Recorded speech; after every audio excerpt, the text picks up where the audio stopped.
con noi Davide Colavini, attore, regista, drammaturgo e anche cabarettista. Forse molti di voi se lo ricorderanno per il suo alter ego in Capitan Brianza. Ciao Davide. Ciao Elena, buongiorno a tutti.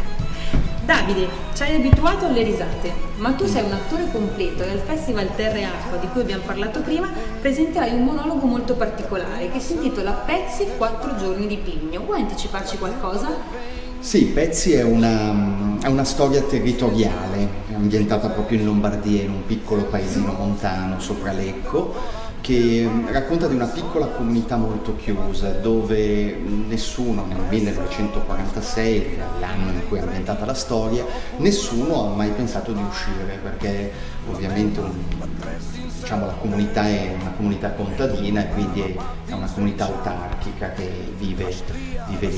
E per la prima volta avviene qualcosa che rompe un po' questi confini. È finita la guerra, il ragazzo più giovane, che si chiama Italo, che ha quasi 18 anni, viene chiamato per la leva militare. Il ragazzo viene mandato a Pesaro.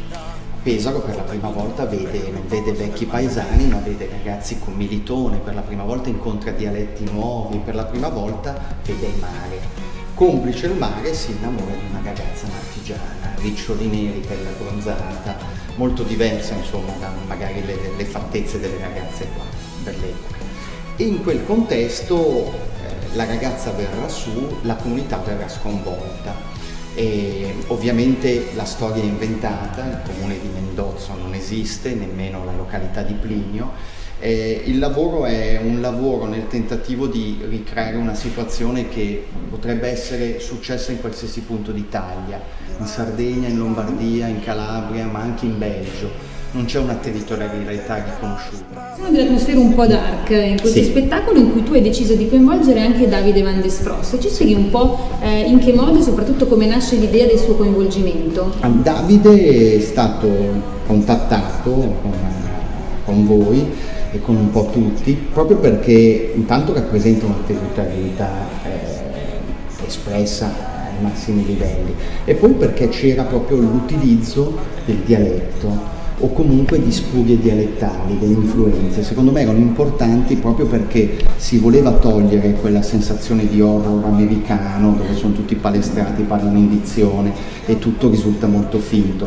Era proprio una storia di paese, quindi con tutte le sporcature che può dare la provincia. Quindi il dialetto per ricreare la realtà del paese. La realtà del paese. Infatti le registrazioni audio sono quasi tutte in dialetto. Ora c'è chiaro, perché anche Davide, e lui farà la voce Lui farà la voce proprio di Italo, questo protagonista, che ovviamente si trova in una situazione, tra l'altro poi Davide ha recitato benissimo, ci ha stupito tutti perché ha fatto questa registrazione. Un cantautore uno non se l'aspetta, io parlo sempre da vecchio teatrante, no, quando dico così, però ha veramente sorpreso tutti, e il montaggio poi fatto dal tecnico è stato perfetto, perché proprio vedi dei meccanismi, dei sincronismi fantastici. Certo, infatti io vi ricordo che Davide metterà in scena questo monologo proprio durante la prossima data del Festival Terra e Acqua, il 12 luglio ad Ungo. Quindi noi siamo contentissimi di ospitare questo spettacolo. Io ringrazio Davide per essere stato con noi e vi ricordo che per consultare tutti gli appuntamenti con Pezzi anche durante il nostro festival potete consultare il sito www.itinerarifolk.com. Ed undet et diset